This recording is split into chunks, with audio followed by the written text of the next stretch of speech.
الحمد لله نحمده ونستعينه ونستغفره ونؤمن به ونتوكل عليه ونعوذ بالله من شرور أنفسنا ومن سيئات أعمالنا من يهده الله فلا مضل له ومن يضلله فلا هادي له ونشهد أن لا إله إلا الله وحده لا شريك له ونشهد أن سيدنا ومولانا محمدا عبده ورسوله صلى الله تعالى عليه وعلى آله وأصحابه وبارك وسلم. أما بعد فأعوذ بالله من الشيطان الرجيم. بسم الله الرحمن الرحيم. إن هذا القرآن يهدي للتي هي أقوم ويبشر المؤمنين الذين يعملون الصالحات أن لهم أجرا كبيرا. قال النبي صلى الله عليه وسلم: إنما بعثت معلما أو كما قال عليه الصلاة والسلام. واجب الاحترام بزرگوں، اسٹیج پر جلوہ افروز علماء کرام، جناب صدر،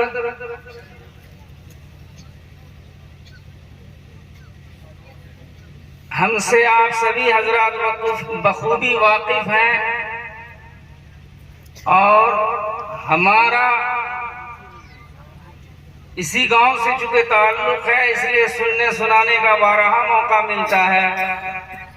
اگر میں آپ اور ان علماء کرام کے بیچ میں زیادہ دیر تک رہوں تو آپ پر بھی ظلم ہوگا، اور ان آئے ہوئے باہر سے علماء کرام کی شان میں گستاخی بھی ہوگی.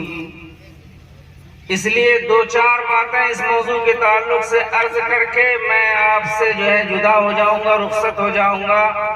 اپنا وقت میں ان باہر سے آنے والے علماء کرام کو وقف کرتا ہوں. اس مجلس کا موضوع ہے قرآن کریم. یہ دستار فضیلت کی مجلس ہے، بیداری، جس کا خلاصہ یہ ہے کہ اس کا موضوع ہے قرآن کریم. میں نے جو آیت قرآن کریم کی تلاوت کی ہے وہی میری گفتگو کا محور ہے کہ بے شک قرآن کریم انسانیت کو سیدھا راستہ دکھاتا ہے. اللہ رب العزت نے اس آیت کریمہ میں انسانوں سے ایک وعدہ کیا ہے کہ اگر تم اپنے آپ کو اپنی وابستگی قرآن سے پیدا کر لو تو یہ قرآن کریم آپ کو سیدھے راستے پر لے کے چلے گا اور جنت تک پہنچا کر اور اللہ کی رضا حاصل کرا کر چھوڑے گا. ان ھذا القرآن یہدی للتی ہی اقوم. اقوم میں مبالغہ ہے، یعنی بالکل سیدھا راستہ. بے شک یہ قرآن انسان کو سیدھا راستہ دکھاتا ہے، لیکن شرط یہ ہے کہ تعلق اور وابستگی سچی ہو، وابستگی میں ملاوٹ نہ ہو. اللہ رب العزت نے اس سے پہلے جن قوموں کو نسخہ دیا، قرآن کریم ایک نسخہ ہے جو انسان کے دل و نگاہ کی جلی اور خفی بیماریوں کے ازالے کے لیے اللہ رب العزت نے آپ کے لیے ایک نسخہ تجویز کیا ہے. اور نسخہ وہی کارگر ہوتا ہے جو نسخہ تجویز کرنے والے کے منشے کے مطابق ہو. اگر اس میں ملاوٹ ہو جائے تو اس کی روح مجروح ہو جاتی ہے.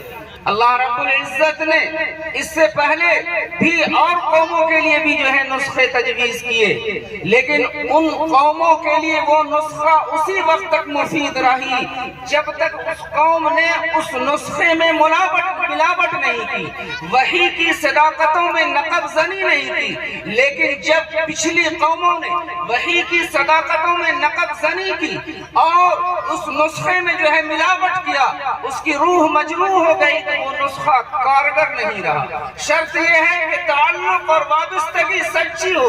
پچھلی قوموں کی تعلقات اور جو ہے وابستگی جب تک اللہ کے تجویز کردے نسخے کے ساتھ سچی رہی تب تک وہ نسخہ مفید رہا، اور جب تعلق اور وابستگی میں ملاوٹ پیدا کر دی پچھلی قوموں نے اور نسخہ تجویز کرنے کے مالے کے منشے کے مطابق وہ نہیں رہا تو وہ پھر مفید نہیں رہی۔ آج میں یہ بتانا چاہتا ہوں کہ اس امت کی زبوحالی اور بدحالی کسی سے چھپی اور مخفی نہیں ہے۔ میں صرف یہ آئینہ دکھانے کی چاہتا ہوں کہ اس وقت جو ہے میرا تعلق میرے لیے میرے رب کائنات نے جو نسخہ تجویز کیا تھا، میرے لیے جو دستور حیات اور نظام رحمت نبی آخر الزمان جناب محمد رسول اللہ صلی اللہ علیہ وسلم کے ذریعے اللہ رب العزت نے جو نسخہ ہمیں دیا تھا، اس نسخے کے ساتھ ہمارا تعلق اور ہماری وابستگی کیسی ہے؟ کیا سچی ہے یا ہم نے ملاوٹ کر دی؟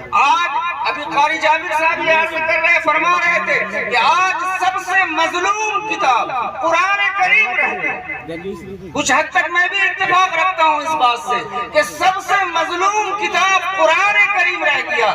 قرآن کریم سے وابستگی اور تعلق کا عالم میرا یہ ہے کہ قرآن کریم صرف اس لیے رہ گیا کہ دادا اور ابا کا انتقال ہو گیا ہے۔ مولانا صاحب چلیے قرآن کریم سے تعلق اور وابستگی صرف اس حد تک ہمارا رہ گیا کہ قرآن کریم گائے دودھ نہیں دے رہی ہے۔ مولانا صاحب ایک تو تعویذ لکھ دیجئے، مولانا صاحب قرآن کھول کے وَإِنَّ لَكُمْ فِي الْأَنْعَامِ لَعِبْرَةً نُسْقِيكُمْ تلاش کر رہے ہیں کہ کس پارے میں اور کس رکوع میں۔ آج قرآن تعویذ گنڈے کی دکان کھولنے کا ذریعہ بنا دیا اس امت نے۔ اس امت نے وابستگی میں ملاوٹ پیدا کر دی۔ امت کی زبوحالی آپ کے سامنے ہے، امت کی پریشان کن حالات آپ کے سامنے ہے۔ میں صرف ایک جھروکے میں ایک آئینہ دکھاؤں، ایک جھروکا دکھانا چاہتا ہوں۔ یہ قرآن کریم جس قوم پر ڈائریکٹ نازل کی گئی، آج سے 1400 سال قبل اس قوم کی حالت یہ تھی کہ اس کو لوگ تانا دیا کرتے تھے کہ اونٹ کے چرانے والے ہیں، بکریوں کے چرانے والے ہیں، مینگنیوں سے کھیلنے والے ہیں۔ کبھی فارسی اس پر حملہ آور ہوتے تھے، کبھی رومی اس پر چڑھائی کرتے تھے، جو چاہتے تھے اسے لوٹ کر لے جاتے تھے۔ اس قدر برائیوں اور گناہوں میں مبتلا تھی جو ہے جہالت کی برائیاں الگ، بد اخلاقیوں کی برائیاں الگ، بد اعتقادیوں کی برائیاں الگ، شقاوت قلبی اور بے رحمی کی برائیاں الگ، قرضے کے برائیوں کی جو تصور بھی آپ اپنے ذہنوں میں پیدا کر سکتے ہیں، ان تمام برائیوں میں یہ قوم ملوث تھی۔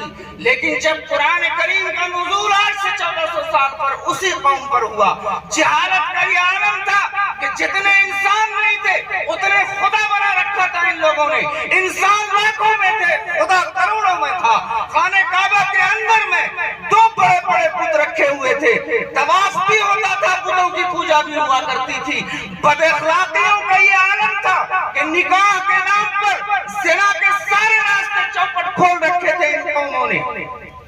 معاف کیجئے گا، امامت کرتا ہوں میں اس محلے میں زمین پر کا آدمی ہوں، زمین پر رہتا ہوں، اٹھنے کی کوشش کرتا ہوں، اور والدین کی دعائیں ہیں، اساتذہ کی دعائیں ہیں، اس یقین کے ساتھ زمین پر رہن رہا ہوں کہ ان دعاؤں کی وجہ سے میں کسی دن اٹھ ہی جاؤں گا۔ اس گاؤں میں جس چیز سے مجھے واسطہ ہے، علماء کی موجودگی میں اس کی توثیق اور تائید چاہتا ہوں۔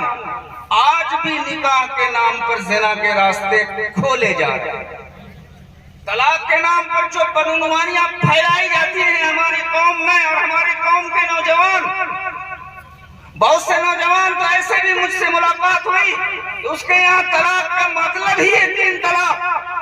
اگر 1 طلاق دے کر بیوی کو جدا کر دیا جائے، کسی معنی کر کے اگر طلاق کی نوبت آ گئی تو آپ کس ادارے سے پڑھ کر آئے ہیں، فقہ کی کتنی کتاب پڑھ کر آئے ہیں ہم نہیں جانتے ہیں، لڑ بیٹھیں گے کہ 3 طلاق دیا نہیں، دوسری بیوی شوہر کے لیے حلال کیسے ہوگی؟ کئی روز تک آپ سے حسنیت کی سند رکھتے ہیں، لیکن آپ سے بحث و مباحثہ ہوگی کہ 3 طلاق دیا نہیں، حلال کیسے ہوگے؟ طلاق کے نام پر جو بدعنوانیاں پھیلائی جاتی ہیں اور پھیلی ہوئی ہیں کہ 3 طلاق دے دیا، اس قوم کو آج تک طلاق دینے کا شعور نہیں ہے۔ 3 طلاق دے دیا اور اس کے بعد پھر آباء و اجداد کے رائج کرتے جو حلالہ کے طریقے ہیں، اس طریقے پر حلالہ کروانے کے لیے کبھی امام صاحب کو انگلی کیا جا رہا ہے، کبھی مولانا صاحب کو انگلی کیا جا رہا ہے۔ ایک بات یاد رکھیے، وہ نکاح جو متعین وقت کے لیے کیا جائے یا یہ کہا جائے کہ وہ نکاح جو طلاق دینے کے لیے کیا جائے، جائز نہیں ہے اسلام میں، ناجائز ہے وہ نکاح، حرام ہے وہ نکاح۔ اور قرآن کی آیت ہے وَلَا تَعَاوَنُوا عَلَى الْإِثْمِ وَالْعُدْوَانِ۔ کیوں گھسیٹتے ہو اپنے محلے کے امام کو اپنے جرم میں؟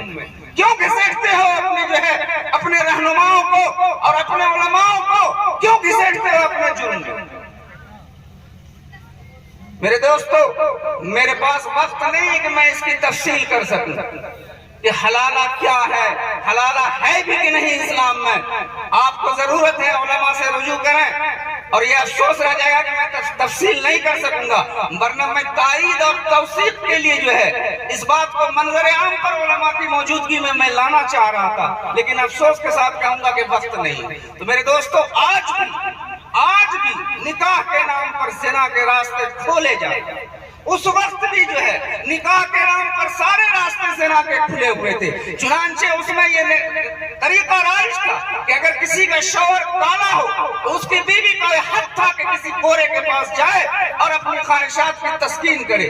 زنا بالجبر کے واقعات، اسی طرح جو ہے شقاوتی طلبی کا یہ عالم تھا کہ بیٹیوں کو زندہ درگور کیا کرتے تھے اور بیٹوں کو بھی قتل کیا کرتے تھے مفلسی اور افلاس کے ڈر سے۔ قرآن نے ترجمانی کی ہے وَلَا تَقْتُلُوا أَوْلَادَكُمْ من خشیت املاق وَإِذَا الْمَوْءُودَةُ سُئِلَتْ۔ جب قرآن کریم کا نزول اسی قوم پر ہوا، اسی قوم پر جب قرآن کریم کا نزول ہوا تو یہی قوم امام بنا دیے گئے۔ اللہ رب العزت نے قرآن کریم میں رضی اللہ عنہم ورضوا عنہ کا تمغہ دیا۔ یہی قوم ہے جس کے اوپر رومیوں اور فارسیوں نے جو ہے حملہ کیا اور حملہ آور ہوتے تھے۔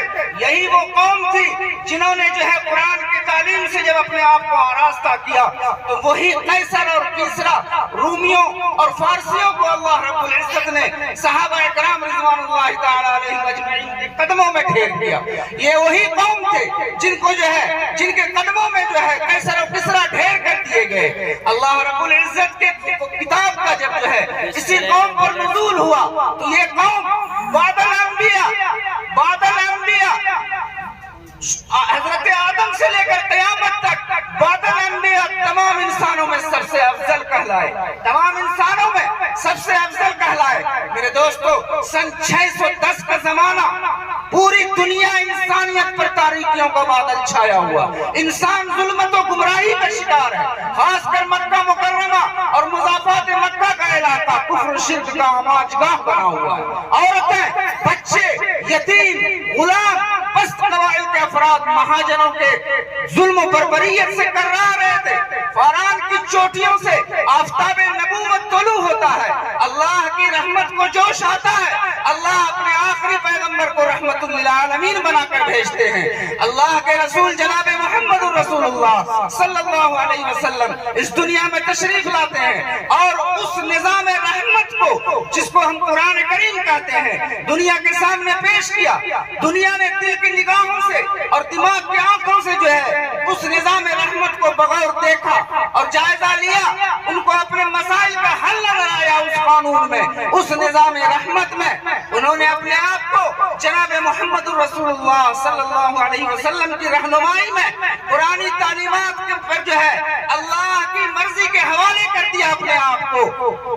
دیکھتے ہی دیکھتے رفتہ رفتہ لوگ حلقہ بگوش اسلام ہوتے چلے گئے اور ساتھ ہی ساتھ ان قدوسی ہستیوں نے صحابہ کرام نے قرآن کی جو ہے تعلیمات کو جو ہے اس قوت کے ساتھ جو ہے دنیا کے سامنے پیش کیا کہ وہ آفتاب نبوت جو فاران کی چوٹیوں سے نمودار ہوا تھا اس کی کرنیں صرف عرب تک محدود نہیں رہی بلکہ پوری دنیا کے ہر گوشے میں جو ہے پہنچی اور صحابہ کرام رضی اللہ تعالیٰ عنہ نے پہنچایا اور 22 لاکھ مربع میل کا معاشرہ ایک اسلامی معاشرہ بن گیا، جہنم نما سماج جنت کا گہوارہ بن گیا۔ اور 1400 سال کے بعد آج پھر دنیا بارود کے ڈھیر پر کھڑی ہے، آج پوری پوری دنیا میں کوئی ملک ایسا نہیں جس کی اکنومی کا ایک وافر حصہ جو ہے ہتھیار بنانے میں لگایا جا رہا ہے۔ کیا یہ ہتھیار افریقہ کے جنگل کے شیروں اور جو ہے جنگلی درندوں کو مارنے کے لیے بنایا جا رہا ہے؟ نہیں، یہ رائفل ہے، یہ بندوق، یہ ایٹم بم انسانوں کو مارنے کے لیے بنایا جا رہا ہے۔ آج 1400 سال بعد پھر جو ہے دنیا بارود کے ڈھیر پر کھڑی ہوئی ہے۔ ضرورت ہے آج پھر جو ہے یہ امت ایسے موڑ پر آ کر کھڑی ہے، بڑے انقلاب کی ضرورت ہے۔ آج ضرورت ہے کہ وہ نظام رحمت جو قرآن کریم کی شکل میں اللہ رب العزت نے اپنے آخری پیغمبر جناب محمد رسول اللہ صلی اللہ علیہ وسلم کے ذریعے پوری انسانیت کے لیے اتارا ہے، جو امانت ہے اس امت کے پاس، اس امانت کو جو ہے پوری قوت اور حوصلے کے ساتھ اور شعور کے ساتھ ضرورت ہے اس وقت کہ یہ امت مسلمہ اپنے آپ کو پرانی تعلیمات کا آئینہ دار بنا کر، اپنے آپ کو اسوہ رسول کا آئینہ دار بنا کر اس قرآنی تعلیمات کو جو ہے لے کر اٹھے اور اٹھ کر جو ہے پوری قوت کے ساتھ دنیا کے سامنے پیش کرے۔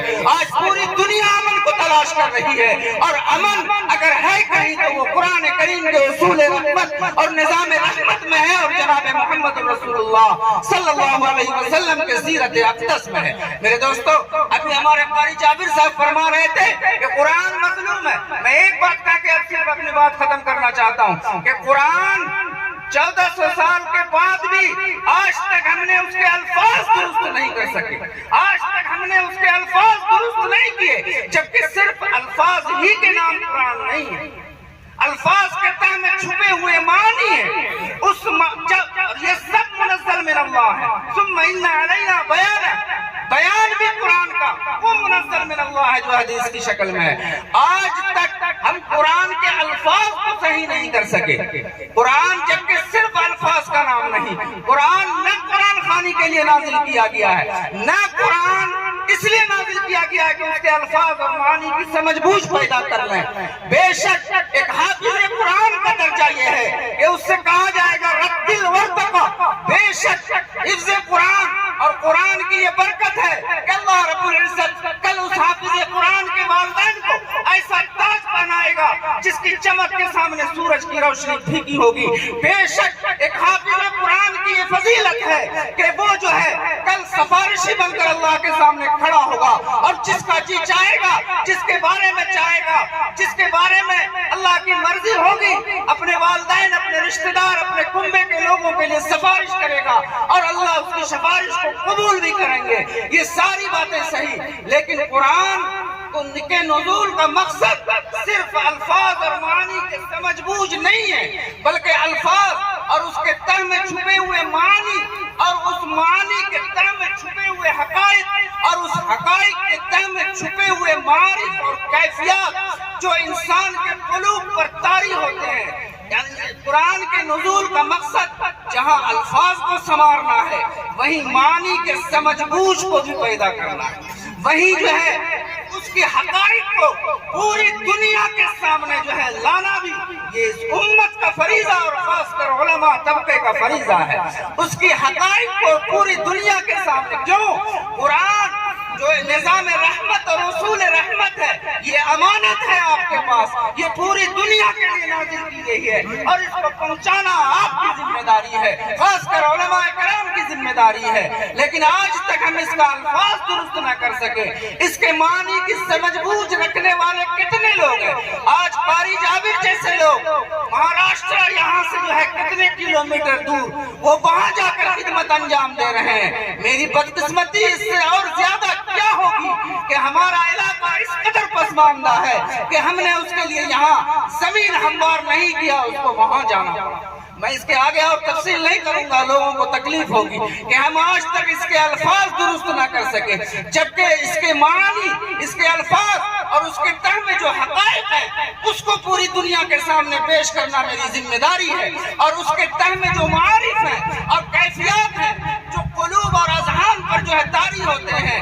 قرآن کے نزول کا مقصد ایسے قلوب اور اذہان کا تزکیہ اور تربیت بھی مقصود ہے جو اس کے معارف اور اس کی کیفیات کے ادراک کا حل بن سکے۔ میرے دوستو، میں صرف یہ کہنا چاہوں گا کہ کہ پہلے یہ حق ادا ہو جاتا ہے، پھر اس کے بعد علماء کرام دنیا کے جس کام کو بھی کریں وہ کام قابل تعریف ہے، لیکن اگر یہ حق ادا نہیں ہوا ہے، میں علماء کی موجودگی میں یہ بات کہوں گا کہ پوچھ آپ سے رب العالمین کی بارگاہ میں اس امانت کا ہوگا جو العلماء ورثۃ الانبیاء کے تحت آپ کے سپرد کیا گیا ہے، آپ کے سپرد کیا گیا ہے کہ یہ قرآن جو امانت ہے آپ کا، بس اس کو جو ہے پوری دنیا تک پہنچانے کی جو ذمہ داری ہے علماء کے طبقے کی ورثۃ الانبیاء کے تحت، اس ذمہ داری کو اگر ہم نبھا چکے ہیں تو بشک علم تو بہرحال علم ہے، علم تو بہرحال علم ہے، دنیا کا علم حاصل کریں گے آپ کی دنیا سمرے گی، دین کا علم حاصل کریں گے آپ کا دین سمرے گا۔ اور ایک بات میں کہہ کر چاہتا ہوں کہ دور حاضر میں ہمارے آئیڈیل شیخ الاسلام حضرت مولانا حسین احمد مدنی، دور حاضر میں ہمارے آئیڈیل شیخ الہند محمود الحسن گنگوہی ہیں، دور حاضر میں ہمارے آئیڈیل رشید احمد گنگوہی رحمت اللہ علیہ۔ میں نے قرآن حدیث کی جو تلاوت کی ہے، انما بعثت معلما، مجھ کو تعلیم دینے والا بنا کر بھیجا گیا۔ اللہ کے رسول صلی اللہ علیہ وسلم کو کس چیز کی تعلیم دی گئی؟ وحی کا علم عطا کیے گئے، آسمانی علوم عطا کیے گئے، قرآن اور قرآن کا بیان عطا کیا گیا۔ انبیاء کے جو وارث ہیں وہ وراثت بھی اسی علم کے تو وارث ہیں، اسی علم کو تو وارث ہیں وہ۔ میرے دوستو، قرآن کا حق ہم سے ادا نہیں ہو سکتا، اگر قرآن کا حق ادا ہو چکا ہے تو بہتر ہے CAT کیٹ من بلی، اور اگر قرآن کا حق ادا نہیں ہوا ہے وَإِذَا تُلِيَتْ عَلَيْهِمْ آيَاتُهُ زَادَتْهُمْ ایمانا، یہ قرآن ہی ایک کتاب ہے جس کو بے سمجھے پڑھنا بھی سود مند اور فائدہ مند ہے۔ وَإِذَا تُلِيَتْ عَلَيْهِمْ آيَاتُهُ زَادَتْهُمْ ایمانا، قرآن کو پڑھیے، اس سے بہتر کوئی وظیفہ نہیں، خاص طور سے رمضان المبارک کی آمد ہے ایک دو روز میں، قرآن سے بہتر کوئی وظیفہ نہیں، قرآن کا علم سیکھیے، اس سے بہتر کوئی علم نہیں، قرآن کے حقائق کو سیکھیے، اس سے بہتر حکمت کی کوئی کتاب نہیں۔ قرآن کے معارف کو جو ہے اپنے دلوں اور اس کے کیفیات کو اپنے قلوب اور اذہان پر طاری کیجیے، دلوں کے تزکیے اور اس کی تربیت اور اس کی جو ہے پاکیزگی کے لیے اس سے بہتر کوئی کلام اور کوئی کتاب نہیں۔ اللہ ہم سب کو جو ہے قرآن کے تعلق سے جو ذمہ داریاں عائد ہوتی ہے اس ذمہ داریوں میں اللہ ہم سب کو سبکدوش کرے، اور جب تک زندہ ہے اللہ دین کی خدمت ہم سے لے لے۔ اسی لفظ پر میں اپنی بات ختم کرتا ہوں، وآخر دعوانا الحمدللہ رب العالمین۔